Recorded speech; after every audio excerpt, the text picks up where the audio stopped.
Hello, thank you for joining us tonight in the cinema. The Walker Arts Center and the Minneapolis Sculpture Garden are located on the contemporary, traditional, and ancestral homelands of the Dakota people.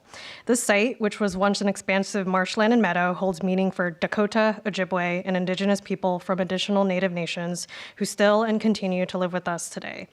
I see this to put into greater living context of where we are in the present and as a remembrance and acknowledgement of history, power, and institutions, and how we can collectively work together in solidarity today. I'd like to encourage those interested in learning more about the land on which they occupy to visit native-land.ca. Good evening, my name is Patricia Ledesma Vallon, and I am the Assistant Curator of Moving Image here at the Walker Arts Center.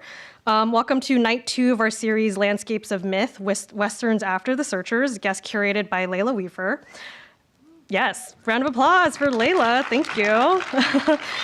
In this series, Weefur explores and counters tropes common to Western films. The release of director John Ford's The Searchers in 1956, which Leila introduced and recontextualized last night in the cinema, was a critical launch to the program. And it illustrated how Ford's film defined the genre for decades, much to a questionable, problematic nature in contemporary hegemonic discourse and culture. This series therefore traces an arc from the earliest Westerns to contemporary reinterpretations by filmmakers who dare to reimagine the genre's boundaries. From gender, the so-called West, and films that shape our cultural understanding of who we are. Tonight's program is an opportunity to dive even deeper into the interrogations crafted by the series with a screening of 2 films, Jerome Everson's 2011 work 10-5 in the Grass and Charles Burnett's 1973 short The Horse, which is then followed by a more in-depth conversation about the ideas within the series between Leila and Kevin. Jerome Everson is joining us here tonight, and I consider him one of the most prolific artist filmmakers. Yes, round of applause for Kevin. I consider him today as one of the most prolific artist filmmakers working at the intersection of moving image and the visual arts. His practice often utilizes a painting-like approach to filmmaking to highlight Black labor, and the film we're playing tonight, 10-5 in the Grass, documents the gestures, rituals, and expertise of the Black rodeo circuit in the South. Everson is a distinguished professor of studio art at the University of Virginia, a recipient of numerous awards, including the Guggenheim, and his practice encompasses over 300 works screened regularly at various international festivals and museums, including the Tate, the Whitney Biennial, among others. Everson's short is preceded by a restoration of Charles Burnett's The Horse, which crafts a delicate picture of a young boy and his horse, reminding us of the inevitability of death and imminence in Black life. A member of the LA Rebellion, a movement of Black filmmakers who made independent films at UCLA in the 60s to 80s, Burnett's multi-decade career has highlighted him within film culture as a key maker throughout the decades, with his work documenting the Black working class experience, and within this, explorations of the formation of identity. If you haven't grabbed one already, we also have free pamphlets of Leila Weefur's article, Gender Beyond the Western Frontier, which Leila wrote for the Walker Reader in tandem with the series. And this printout was created by our amazing Walker design department here and is a well-written, approachable read to the critical ideas that form the foundation of the series. So please grab one in the lobby if you haven't grabbed one already. And I see some of you have them, so yay.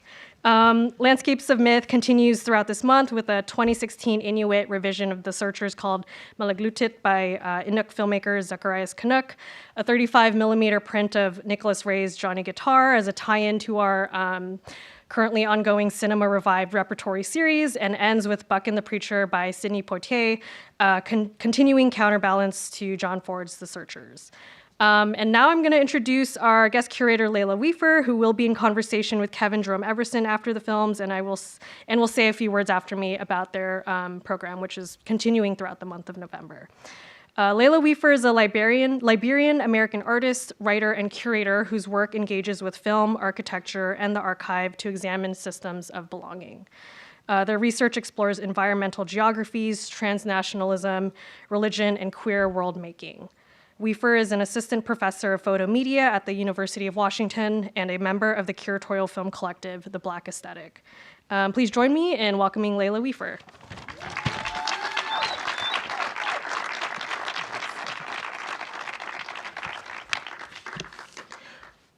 Thank you all for being here.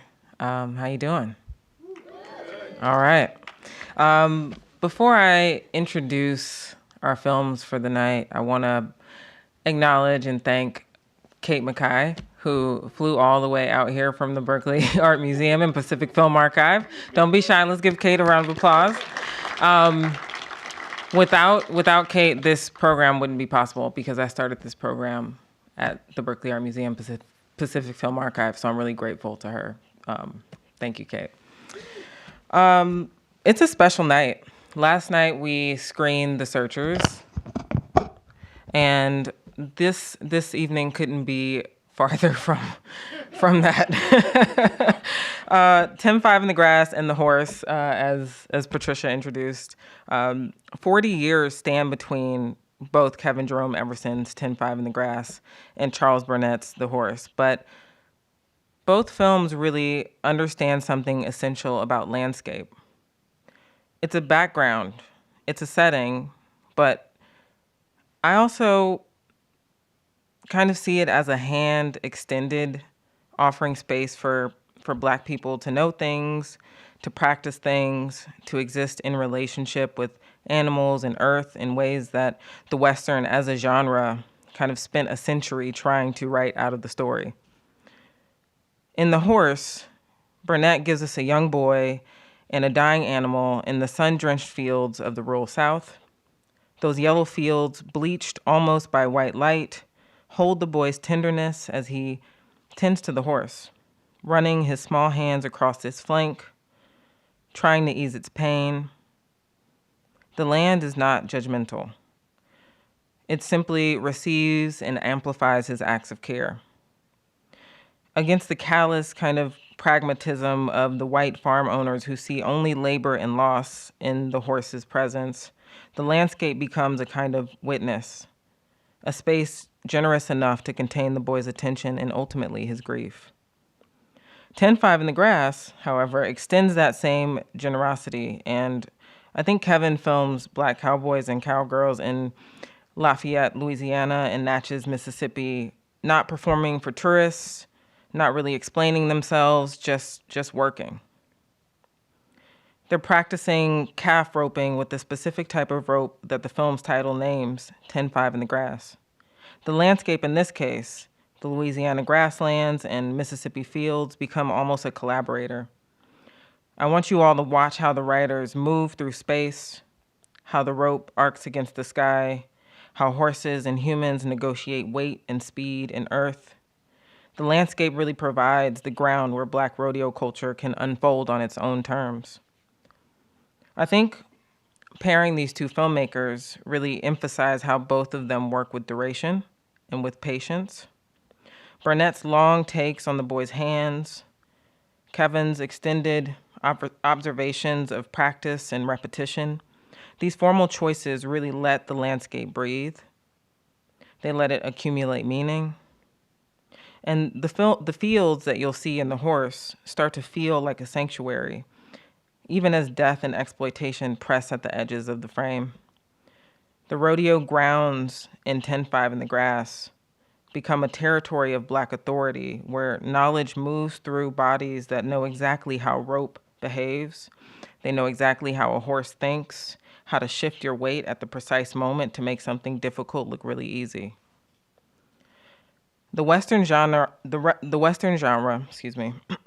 built its mythology on these vast landscapes as sites of conquest, white expansion, and manifest destiny. But Burnett and Everson reveal something else for me. They reveal landscape as a space that has always kind of held these stories, even as the Western genre worked to obscure them. I think what both films understand for me is that Black rural life doesn't need to justify its presence. It simply needs to be witnessed on its own terms. The fields in these films aren't neutral. They're generous, they're protective, and both films show us that American landscape not as territory to be claimed, but more like space that has always been holding these stories, waiting for cameras that are patient enough and attentive enough to finally let us see what's always been there. So I hope you enjoy. Thank you.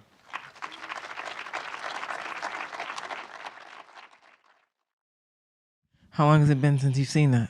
It's been years. Now I remembered most of the stuff I thought I couldn't remember earlier today. So yeah.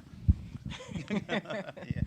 Look at you. What, you got notes? I got so many notes for you. I don't think we'll need them, but thank you for that. Thank you for being here. Yeah. Well, thanks for inviting me.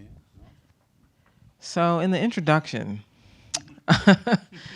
Patricia said you've done more than 300 films, some like 300 films. It's interesting because last night we watched The Searchers, and that was John Ford's 200th film. I seem to like to curate filmmakers who are prolific, Who can't stop? There's something I want to ask you about. I'm well acquainted with a lot of your films, but something I like to ask filmmakers just to start us off is what are you most dictated by in your practice? Is it calculation, is it intuition, or is it chance? Because I know that you have said that you work with necessity and coincidence. So I'm curious. Said that in a long time. Yeah. So does that still ring true? And of those three, what leads you? Yeah, probably this one. Yeah, I think I was doing these long takes, and then I just remembered that the summer before, no, 2 summers before, I made this film Eerie, which has 11-minute takes, and then the following summer I made what the hell is it called? Quality Control with what I shot in the dry cleaning, and has like 10-minute takes or 11-minute takes. And I remember when I was going to make this thing, because that was like all the subject matter is in there, so it's self-referential. There's no things coming in that. But I remember when I was going to go to the rodeo, I was like, well, I'm just going to like find the action, and then let it in. And then if it happens, it happens. It doesn't. But then also too, like just when I was framing this one up, I like all the external stuff kind of coming in out of the frame and hearing stuff in the background. So that's something I didn't do with the 2 previous summers before I shot this one. Yeah. So I guess it's what was it, 3? Intuition, calculation, or chance? All 3. Sounds intuitive though. Yeah, all 4. All four. Yeah. Well, yeah, because because I knew there would be like all this movement and stuff like that, and so yeah, I think it was more chance. I was hoping things would happen because a lot of the takes like it didn't work, so to speak, but in most of them I think it did. Yeah. There are a lot of shots here that are really long takes. You force us to sit and watch the repetitive action of them roping practicing roping sticks, roping calf, and something about the way that you just like rest on a moment stretches time in this really beautiful way. And I'm curious what unfolded for you, and why was duration so important as you were sitting there and observing them? Well, I mean, something like this would be hard to cut out of, I guess, so to speak. But also too, but I like especially I think my favorite scene is the kid who was picking his hair, because I remember I walked up to him, can I film? And 15 seconds we slated it, right? So he let us, and then I think I went to him because he was picking his hair, whatever, so to speak. So I like that. And then I like this, because I didn't know what he was going to do. I didn't know how long he was going to do it. And so I just like kind of finding the action. So that kind of way, and I miss that way of filmmaking. I think I've been complaining too much about this narrative feature I shot this summer. Although I like I'm telling you, but I did have a good time doing it. But it seemed like it was just so damn expensive. But this was only 2 days shoot. This is like we spent. I thought it was 3. I think it's 2. I think we spent Saturday at the rodeo. Okay. And then we went to Natchez on the Tuesday. Okay. Because all those guys are civil servant workers. So I waited for them to get off of work, whatever. And and then I waited for the kids to get out of school. So I just remember just sitting in Fred Mayberry's driveway, just waiting for them to get off of work and stuff. And because they invited me to come up there, because I remember being at the it's called the Slack, where you prepare for the rodeo. So I just remember seeing like all these vehicles that had Natchez, Mississippi on it and stuff. And then so they happened to live in the same neighborhood. And then so I was like, cool. Well, then we kind of come up there and film your like beautiful family, Fred Mayberry. And he said, yeah, to come up here on Tuesday. And so we just went up there 2 days later and stuff and shot it, whatever, yeah. So was that casual? Because one of the questions I had was how you found and kind of convinced them to let you film. Yeah, I mean, it's pretty, you go to events, it's easy because it's public, so to speak. And so that was just easy, just kind of walking up to them. And it was only me and Vita. We had this like I had an Aton and she had like a Zoom recorder.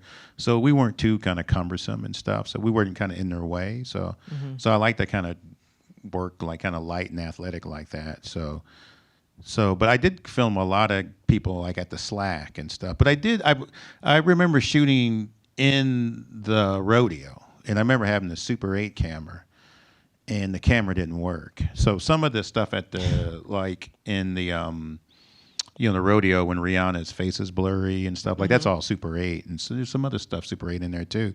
But I do remember just I was sitting there. I remember I couldn't figure out the film stock that I was going to do, and I remember an ex-student of mine called me from.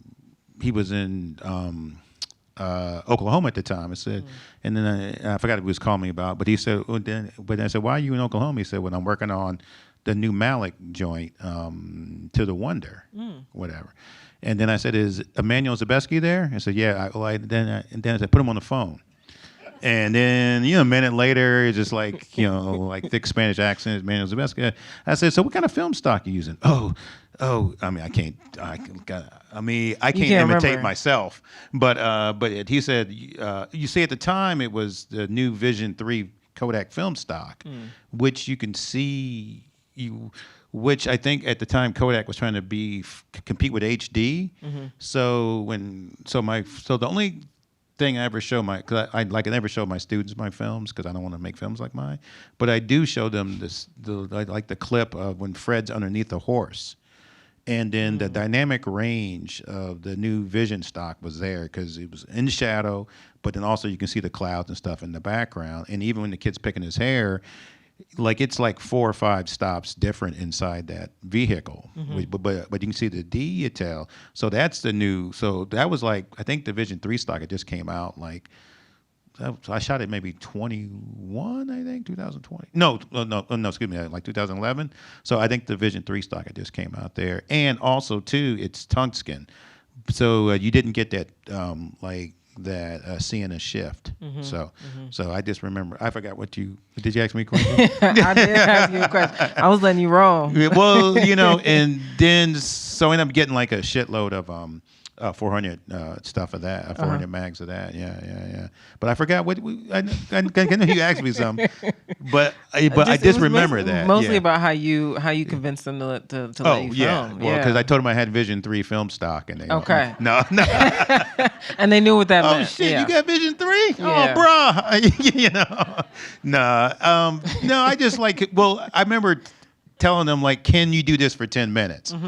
And then the one brother Jeremy at the first, and also too, like I remember everybody was 26 years old because I lost my son a year before that, and I lost him to gun violence the year before, so he never saw 26.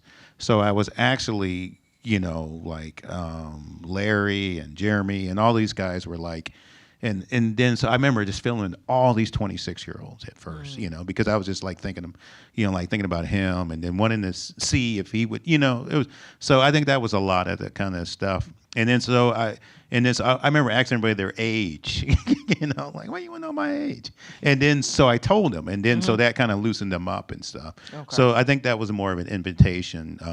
Except for the kid picking the hair, he was a teenager, but most of the guys that I was filming, that I approached, but they were like 26 or whatever, so to speak, yeah, or just around that age, 26 to 28 or something like that, yeah. Because there was this one, I love that moment in the film where the dude just kind of walks into the frame and he's like, "What you filming this for?" Yeah. And Like, then Larry he knew was that so- too. He just, yeah. I don't know why he said that, because I was with him all day. But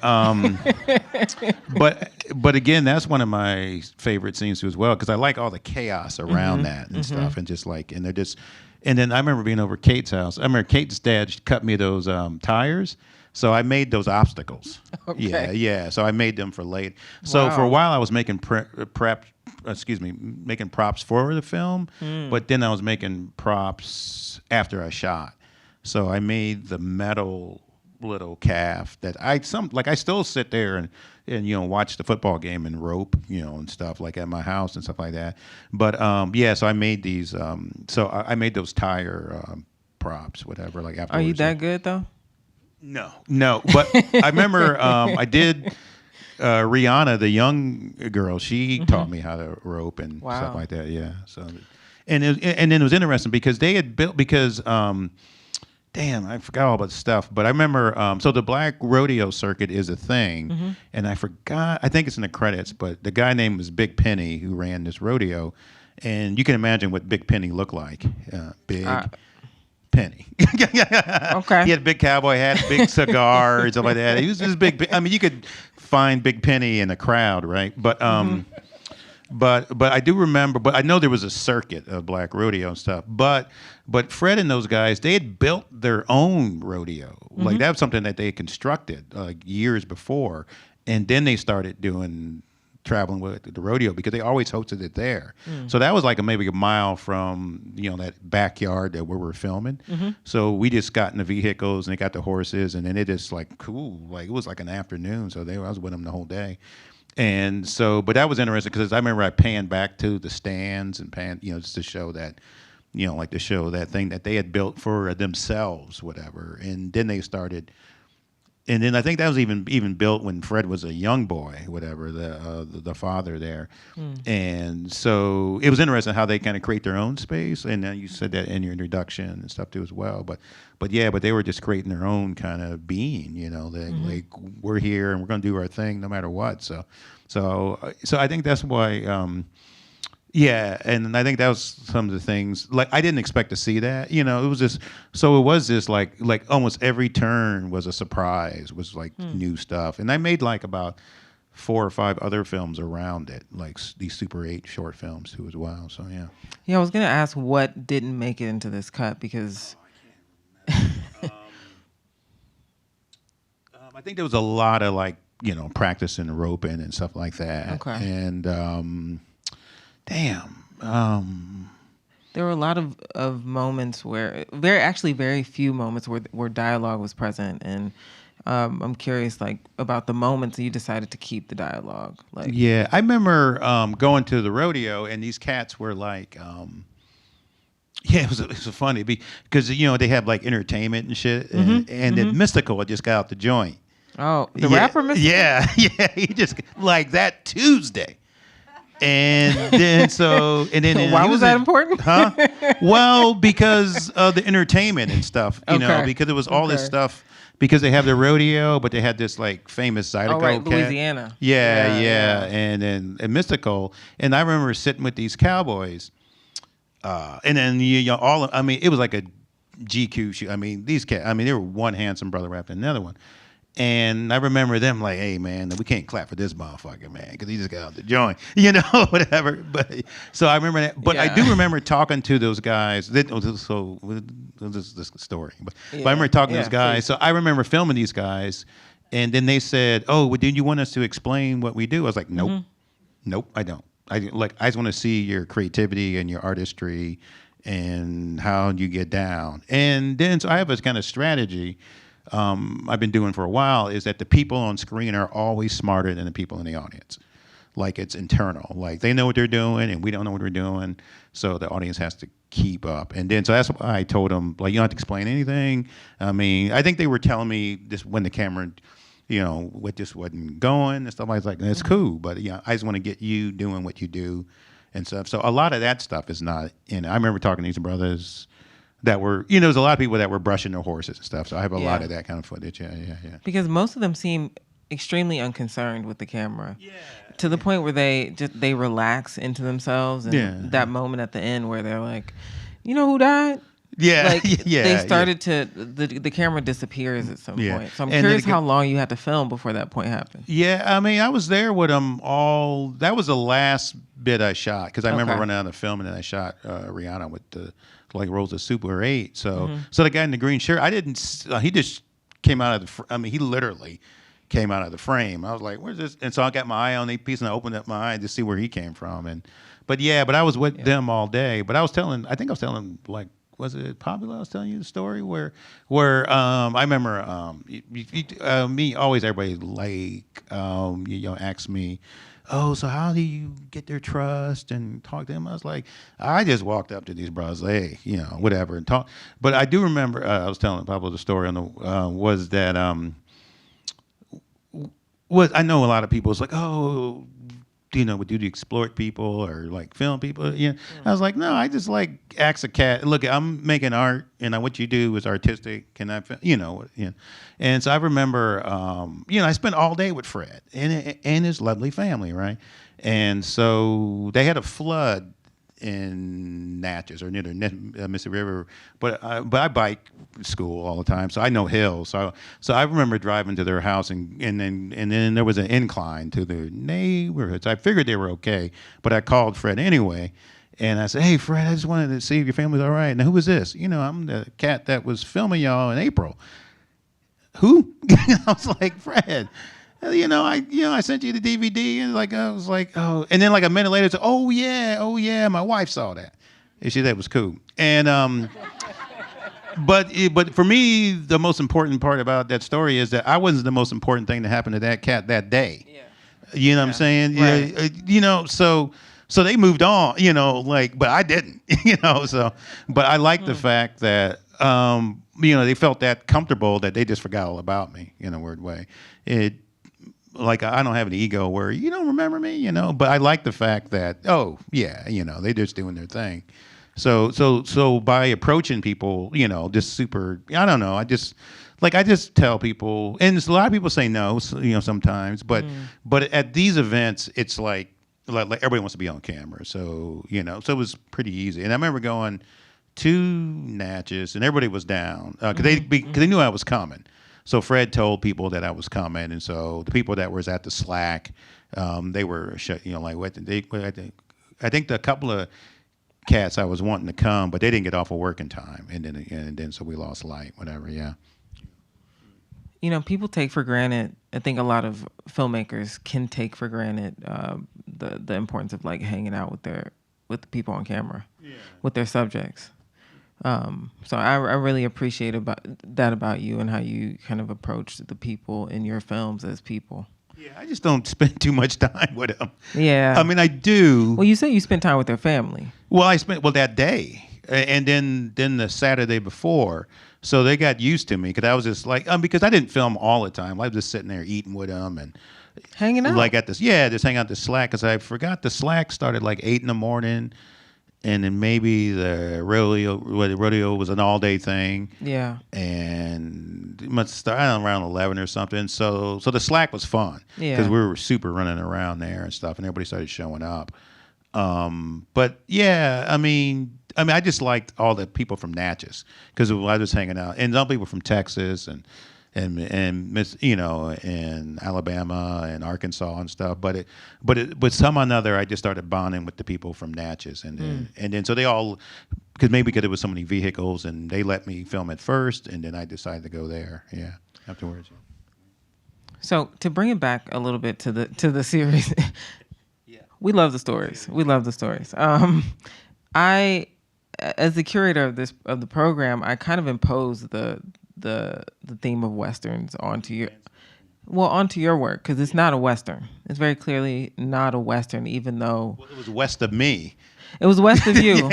From Virginia. But in the traditional genre sense, it's not a Western. So I'm curious how you kind of consider that within the kind of visual language of the Western and yeah. Well, I was wanting to, like, because like, like the way you write and stuff, you talk about landscapes. It was beautiful, and I was like, man, I don't know if there's a lot of landscape in my film, but there is. Yeah, there is. For some reason, I didn't think there was. I was like, oh man, I ain't got nothing to talk about. But there is. And but then I was trying to figure out, and I think I was telling you yesterday that I was trying to go back to my old notebooks and why I shot this thing. And I don't know what but I think I was doing these films about Chester Hines and Cotton Comes to Harlem. So I redid some scenes of that maybe the year before, I think. And I remember, then I was thinking about these old like black films like Harlem on the Range. And so they all had Harlem in the like in the prefix, right? And it's to make sure that people know that it was black, whatever, so to speak. And I think that's how I kind of got to doing this one. I think, and then that whole idea of what the Western was and then what people's expectation, not mine, so to speak, because I just liked it.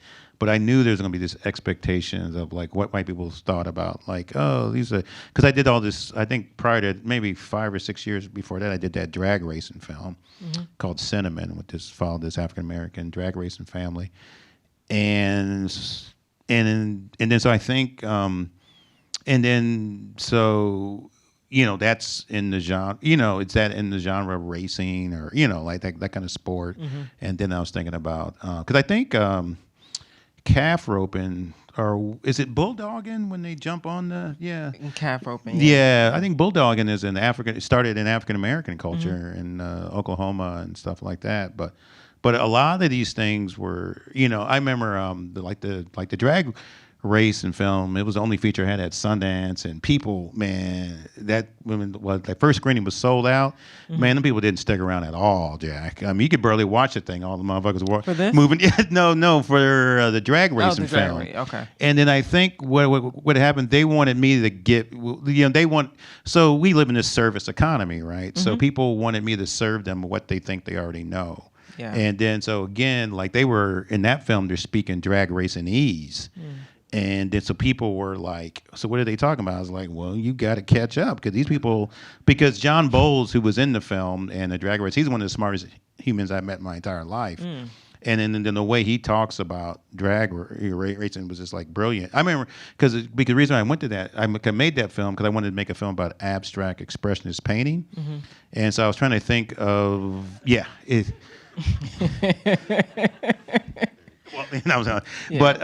but it's basically I wanted something where the layperson think it's simple, but there's complexity in it, and so all this complexity of just drag racing, I thought was fascinating, and I knew that too because my dad raced, and then I used to do illegal street racing when I was a teenager, but but I didn't know all. So I'd be talking about abstract expressive like painting, and John Bowles be talking about drag racing, and then we're on the same page. So I like that, like black intellectualism and stuff. In this particular film, I recorded it and had it, but I didn't use a lot of it. I didn't use people talking about it, but I just wanted to show the repetition of the practice and stuff. Because I'm not into hierarchies, but I think through repetition and practice, one can get better at something.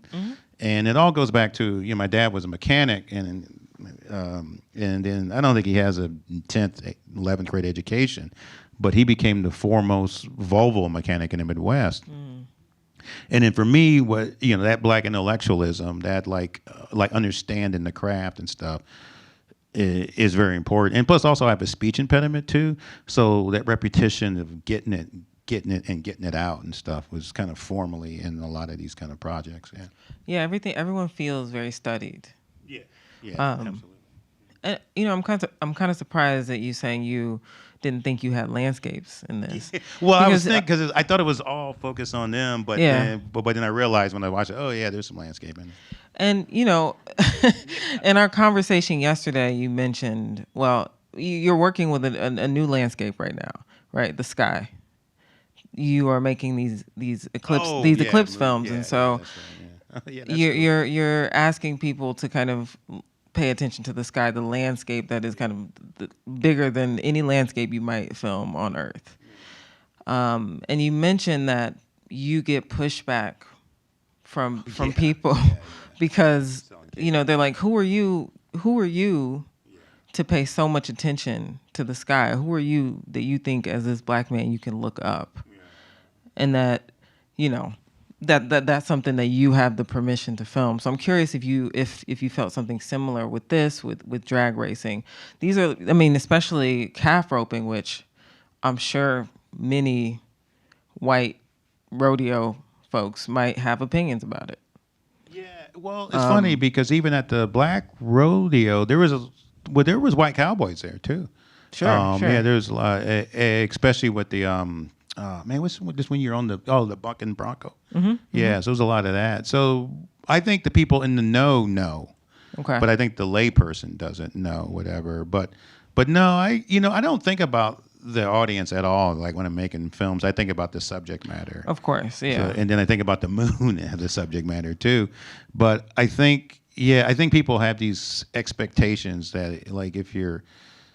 I remember during the first years of the Obama administration, like the my international travel was paid by the State Department, and then so I remember there used to be all these crazy like hostage-looking YouTube videos of me because they're all shot at embassies and stuff. So I had to like to quote my uncle, well, you got to give ass to get ass, right? So you had to.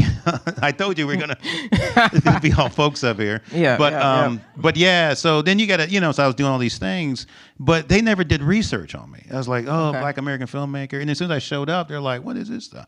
I was like, y'all gotta like. So people have expectations, and but also too like, I had this kind of crazy story. When I was one time at the New York Film Festival, this one I had that voting. What the hell is that film? Consulate Park. Yeah. So they had this program called Currents, right? And at the New York Film Festival. So that year there was 3 feature films, and some cat. So I remember they were telling me, "Oh, you got a good review in art form online or some shit like that." And I was like, "Oh, okay, I don't read them." But I remember reading them the next day, and I thought it was the most racist thing I ever read in my life, because there was 3 feature films there that year. There was Ben Russell had shot a film in the Suriname and Serbia, and the guy had wrote about him. And the Ethnographic Sensory Lab, they did a film about this Japanese cat that ate a woman. And then once a person got to my film, and now we're talking about race, I was like, what? And I remember during Leo Goldstein was at the Q&A, and then he wanted me to mention it, and I saw everybody's phone like light up. I saw because they were reading it, and because that's what. So the people when they, like they don't look at the films, they look at me. Right. So and then this is a long story, but this when the Moon films, they just assumed that I should be. People always want to tell me. I stopped going to the farmers market in my hometown because people want to tell me how I should teach my class and how they always want to. At the farmers market? Yeah, white people, boy, they love white. Like white Americans love. They like the missionary shit, right? Yeah, they're missionaries. I like to tell you what you should be doing, but I like going to the grocery store because the black people will say, "Well, I got an idea for a documentary, whatever." I like that because we're sharing, right? But so they're not telling me what I should do. They're what I'm saying. But I still get this as a 60-year-old man. People still want to tell you what you should be doing as an African American. Because they have because what they have a perception and then they want to keep the hierarchy. So when you come with them, I don't know, maybe I don't know what it is, but if you come outside that expectation, they get freaked out. And so, and they get really freaked out, and it's weird because they'll double down on the freak out. Yeah. I'm aware. Yeah, I'm aware. You were like last night. Yeah. Well, I mean, it's funny because when I first did this program at Berkeley, I have this distinct memory of showing the Searchers, and I had my mom came to every screening. Oh, sweet. Yeah. She brought the Western to my life. So, she was going to the reserve seats that the museum has, or that the theater has, and this older white woman who was next to her was like, "These seats are for the curator." I get that. Yeah, New York Film Festival was like that. Yeah. And my mom was like, "I know." But it's funny because then when I sat next to her, Uh-huh. they stared at me. Oh, of course, yeah. And yeah. and it's Yeah, like I know. why do you have the permission to Yeah. talk about the searchers, right? Yeah, Like yeah. why do you get to be the one that talks about John Ford? So Because you're Yeah. a witness to it, like everybody else is. But I mean, there's no similarly, hierarchy, they want to keep the hierarchy Yeah, around. yeah. They feel an ownership over the Western genre, over the sky, over the Yeah. American landscape. Yeah, And so yeah. just But I like, it's funny you showing Buck and the Preacher, which people don't talk about how great a director Sidney Poitier is. Yeah. He had, like at one point he had the highest rated, the highest box office film, Stir Crazy. That film made a ton of money, and then still my favorite films are Buck and it's right at top 20 list. Buck and the Preacher's on there. Now Let's Do It Again and Uptown Saturday Night, and Bill Cosby's a creep, but he's so good in those films.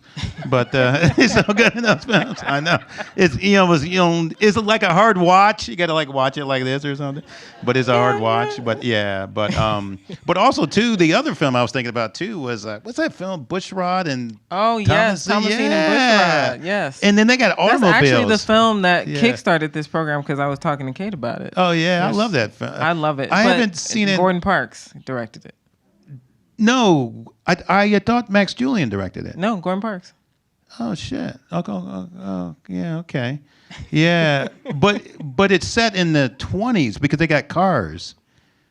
Yeah, you remember they're driving, like they're in horses, but then they're in cars Yeah. at one point.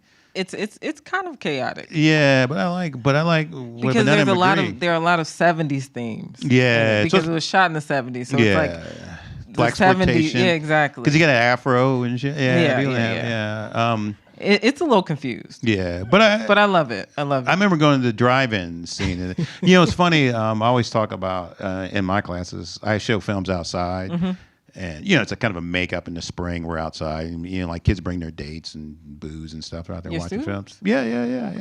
Yeah. And then I show films that I saw at the drive-in. But I do remember. If you watch all these horror films in the 70s, they're always in the daytime, like Texas Chainsaw Massacre. For me, it's more funny, for me, it's more scary seeing the motherfucker, like coming at you in broad day. Because if it comes at you at night, it's over. Next thing he jumps on you. But if that cat's like a block and a half away, it's like, it's like, for me, it's more frightening. Hills Have Eyes, all that kind of shit.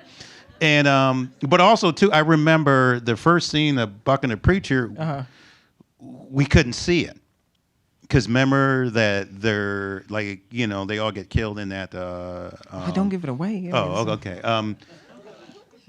I mean, there's something happened in Something that happened, yes, night. yes. But that's at the beginning. But I remember not seeing it because it was at the drive-in. Okay. And so I just remember, I remember how you couldn't.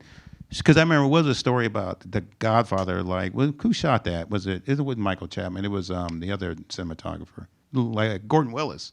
Okay. So he almost got fired because you couldn't see Brando's eyes because of the shadows, and then they were thinking about drive-ins because that was part of their budget, So I just remember but I remember hearing it the first few minutes of Buck and the Preacher, but not seeing it because it was just too dark for the drive-in. So that was one of. So I always just when I make films about blackness, that's what the Eclipse films are about. They're about like exposing, like just when the light meter says it's too dark, I run the camera because I want this kind of blackness and stuff. So I always think about the beginning of Buck and the Preacher, just where you just couldn't see it, but then you can hear the violence and stuff. So it even made it more kind of horrific for me I was like 9 or 8 or I don't know, whatever. Yeah, seeing all those blaxploitation movies at the movies and stuff. Yeah, but so I just remember that kind of thing. But yeah. Y'all got to bring us back to talk about Buck and the Preacher. yeah. And that soundtrack is amazing with Quincy Jones and then I think it was the first film. And Harry Belafonte. Yeah, because he stopped making films for a while, and then he called him up. And he's brilliant in it. Yeah. I do want to give the audience an yeah, opportunity to ask some questions if you all have any. Oh man, look at that light, boy! I'm telling you, boy, the man Walker got it hooked up. You don't mess around here, boy. The Walker. Yeah. No, well, anyway. Well, we can just keep talking, and well, no, I was thinking about your, I was thinking. we have a question. Okay, hold on. Okay. Yeah. I was going to say, remind me, I was talking about your mom in the Western. Okay. Yeah. Oh. Yeah, you go. No, you go ahead first. Go first. I hear you talk about time and spaciousness and how you talk about shooting movies like long. Yeah. The film is so patient and sitting with someone for this amount of time, and I'm curious, like how, as you're honoring the subject, how you're thinking also about like Time. time to sit with the Yeah. like, who's continuing to like Yeah. cut to the next scene. Yeah, I like. Like Kate knows this, but like one of my favorite filmmakers on planet Earth is Lob Diaz, the Filipino filmmaker. He makes those not. In fact, the first time his films were played in the Western Hemisphere was in my classroom because he sent them to me. And I remember if it takes 20 minutes for the oxen cart to come up the road, it takes 20 minutes for the oxen cart to come up the road. But also but if you don't cut it. I mean, you can look at a person for a while, but then you start to see the humanity in it, and if you stick with it, if you don't, edit, then you get to kind of breathe with it, so to speak. And so I like that, like as approach to filmmaking. Yeah, I don't know, like I think when you sit with somebody, then I think you become more invested, or at least I do. I don't know what the viewer does, but I could become more invested in that particular person and what that particular person's doing, and then the surroundings about it. Because I was thinking about landscape, and I was like, I don't have a landscape, but I do remember filming this and making sure just that one, like the woman from Texas was doing her horse, and I remember framing it with the horse in the left side of the frame, but also seeing other things going on in the background. So the viewer has so it becomes a canvas. So the viewer has more time to look around at all the. Because I come from still photography, street photography, and then the strategy was making every centimeter of the frame important.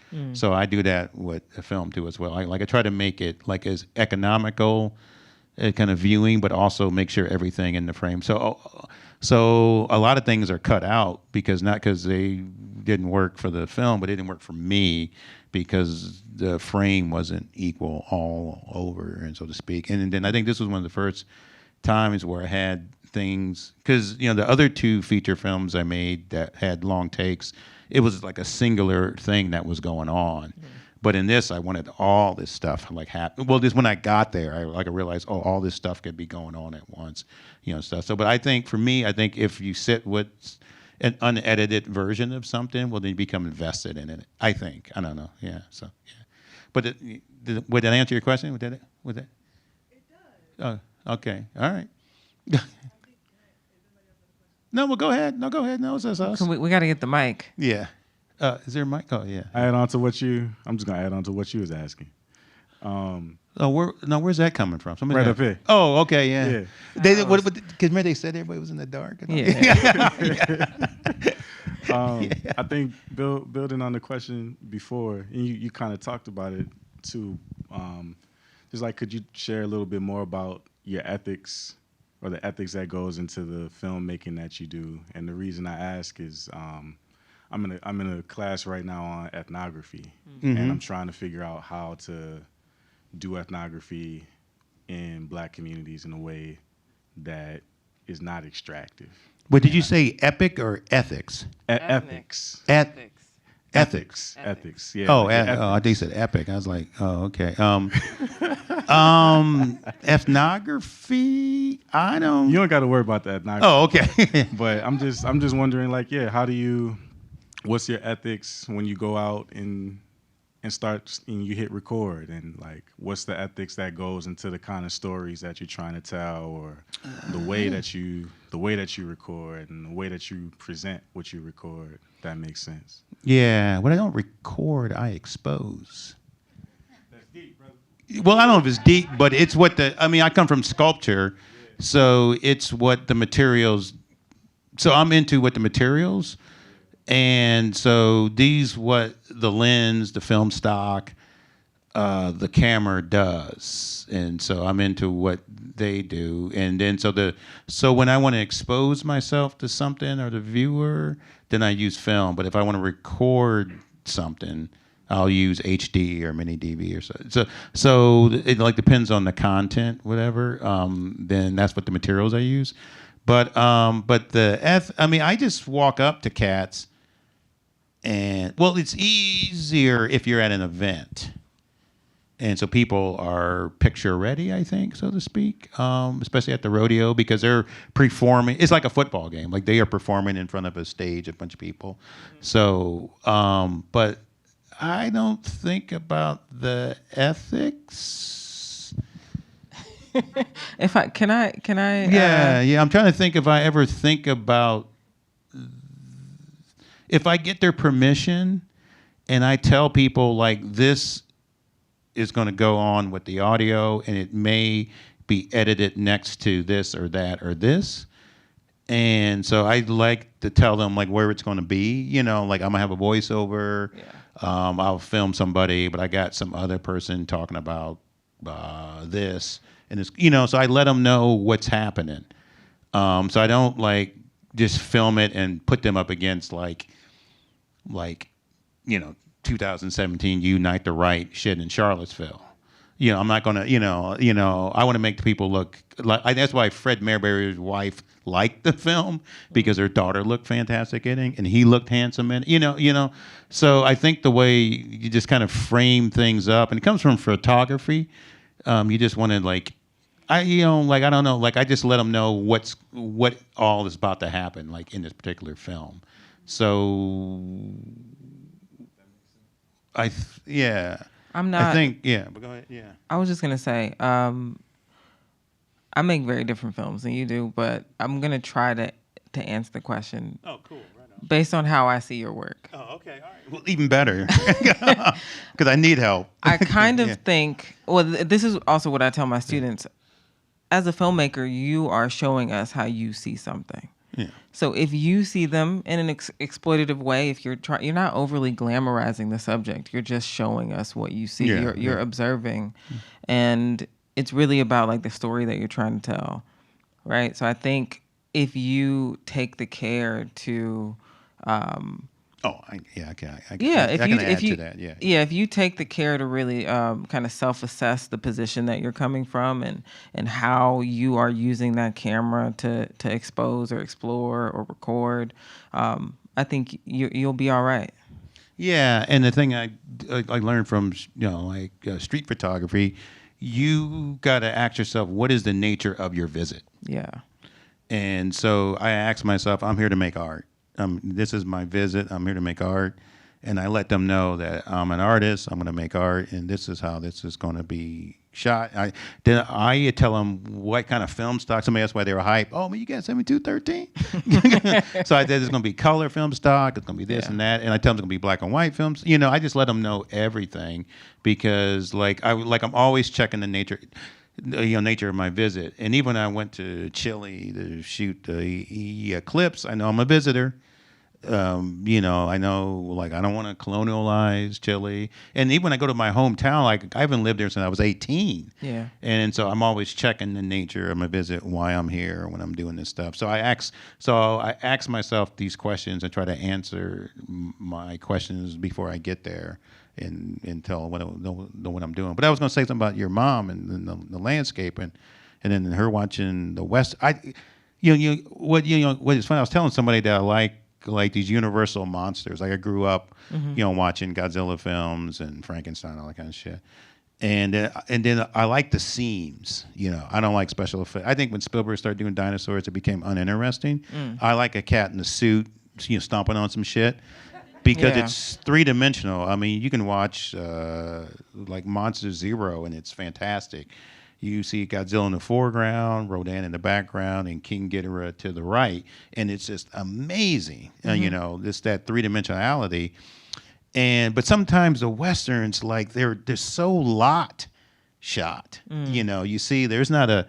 So I think we're talking about Deadwood. It's muddy, it's dirty, but the lot is so manicured when they shoot the westerns. We had to watch Gunsmoke every Monday night.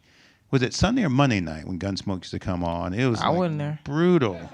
And my dad, yeah, I know. You weren't there? I thought I saw you in the back. No, you sure you wasn't up in there, but I just didn't really like that. It was just too clean. We're talking about like they weren't dirty enough. They weren't dirty enough. It wasn't dirty enough. And then so I think that's why I didn't really catch on to the Western for a while, whatever. I just like dirt on it. I don't know. Just like something that just didn't, it's kind of like when you watch the show MASH. I mean, you can tell that it's on a lot that does not look like South Korea, and then you can tell it's like the lot. And some of the lot drives me nuts for what is interesting for a guy who likes the seams, but somehow or another the set seams, I don't know, it just didn't feel like, I don't know. I just never really kind of got down with I don't know when I started watching. I like William Wilder's Big Country. I love that story. Yeah, it's kind of weird. Yeah. I mean, it's got, and then I'm not a big Gregory Peck guy, but he's good in that. Oh. For some reason, I don't know. He's just, I don't know. I like Roman Holiday, I guess. But yeah, I don't know. But Peck is like, he's like too big. I like Robert Mitchum. He's big. But What do you feel about John Wayne? I never liked John. He just got that square ass. He's not an attractive man. Good answer. Good answer. Not. It's like you got to have some. Yeah, I don't know, I'm from Ohio, but I don't know what that means. But we can sit here and talk all night. But no, John Wayne just he's in, like we talked about The Longest Day. Yeah. But he's only in it like everybody else, so he doesn't hog it. And then It's not about him. Yeah, it's not about him. Yeah. We have a question. Yeah. Hello. Thank you so much for being here. This was really a pleasure. My question is about nostalgia and also about critique of your past work. And for this film in particular, do you ever kind of, I guess, being a part of the audience and watching the film, do you ever feel like, oh, I wish I would have exposed this a bit more, been a bit more explicit about this particular thread in the piece? Or do you approach it as like, it's done, it's been made, and I appreciate it? Like, what's your position to your past work? Probably the latter. It's done. I move on because I look at it like I always like this kind of art thing where the art tells you what to do next. So you look at what you made and then what works and didn't work in it, and then you exercise that for the next piece, whatever. I had camera problems, and I could, and then that haunts me still to this day. But I like. I mean, like it's one of my faves. So I don't. No, I don't think I'd change anything. Is that what you asked me? What would I go back and think? No. I mean, I think if something didn't work in the film, I think only one film I worked the hell out of. It was this film called "Identified Flying Object" about black people seeing flying saucers. I think I worked that because I really liked it and I didn't like what I was doing, but then I made some change. That's the only thing I went back to rework, but. I just move on. I just like if it didn't work, I'll move on to something else. Yeah. How many films have you made again? I don't know. Somebody, Madeline thinks it's 300 or something. Yeah. I don't think there's much looking back. Not looking back. But I like seeing old. It's like it's funny. I'm always like, man, I should shoot like that now still. But it seems like everything is like super. I don't know. Something's different. I'm doing. I know like work is changing, which it's supposed to do, I wish I could make the same shit every year. I'm always like artists who like just find that gimmick and run with it. I was like, man, that'd be so much cheaper and and lucrative, but I just can't figure that out. But I just move on. Yeah. I mean, I'm like always exploring formal qualities every year. So that gets me out of bed, the formal qualities. And then everything else kind of seeps into it, yeah. But that's a good question, yeah. And you're working on your first narrative feature. Yeah, I got it. Yeah, I can't do that again. But How is that? How is that changing the way you approach filmmaking? Or how has it changed, if any? I think I have a body of work that's doing something, and that's not going to be part of that. I think it's just too many moving pieces and parts. Like that took 2 days to film. Although I had to drive down there, whatever, kind of plot it out, make the phone calls by getting permission to get in the rodeo and all that kind of stuff. But I love that shit. 2 days, I'm in and out of there. Something about the big narrative thing. I mean, I liked it. I complain about it more than I do anything else because it was a financial killer. But yeah, we did do every scene is a long take, and only so I tried to get a signature on there, but I think this new cut, I think I'll be more of a signature. I think I'll move I think I'm gonna get it to move like what my other stuff is gonna move like. Yeah, I think so. I hope so. Yeah. Well, I'm excited to see it. Me too. I think we have to let the people go home. Oh yeah. Shoot, it's like 9:00. Yeah. Thank you all for coming out tonight. Thanks for coming. Right. Thank you, Kevin. Well, thank you. Right on. Woo! Thank you, Patricia. Thank you, Kate. Thank you, Walker. Pablo. This is a great theater. Thank you, Walker.